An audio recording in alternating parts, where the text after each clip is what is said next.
साथियों से गॾु मां अदनान शेख मां सखर के घंटाघर चौक ते मौजूद हाँ जी तो पूरे मुल्क की तरह सखर में भी 12 रबीउल अव्वल वॾे जोश और जज्बे से मनाई पी वञे। मरकज़ी जुलूस के हवाले से बुधाएं तो सखर के घंटाघर चौक तो मरकज़ी जुलूस बरामद थी करे मुख्तलिफ़ रस्तन ता थींदो घंटाघर ते इख्तिताम पज़ीर थींदो। सिक्योरिटी के हवाले से बुधाएं सिक्योरिटी इंतहाई सख्त कई वही है। हर को पंहिंजे नबी से मोहब्बत जो इज़हार मुख्तलिफ़ तरीक़न से करे तो, को केक कटे करे तो, को रैलिन में शिरकत करे तो, को मिलाद करे तो।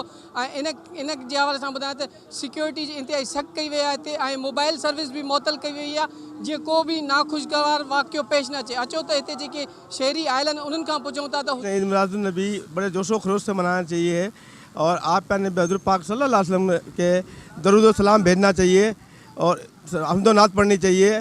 इससे प्यारा दिन नहीं है मुसलमानों के लिए।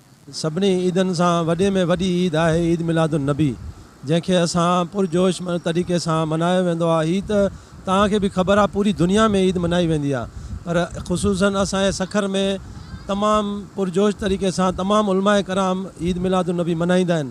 इन सां अमन जो हिकिड़ो मैसेज वेंदो आहे। साईं जन रहमतुल आलमीन आहिनि ऐं हू हिन दुनिया में आया त अमन पैदा थियो।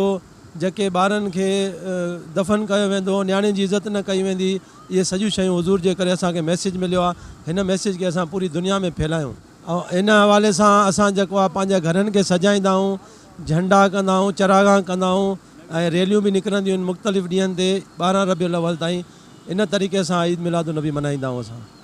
होता बदा सखर जे आस्तान रसूल जा विचार उन्हनि जो इहे चवणो आहे 12 रबीउल अव्वल जो ॾियारो असांजे लाइ ईद जो ॾियारो आहे। पहले तुम का बदनाम से उधर के सखर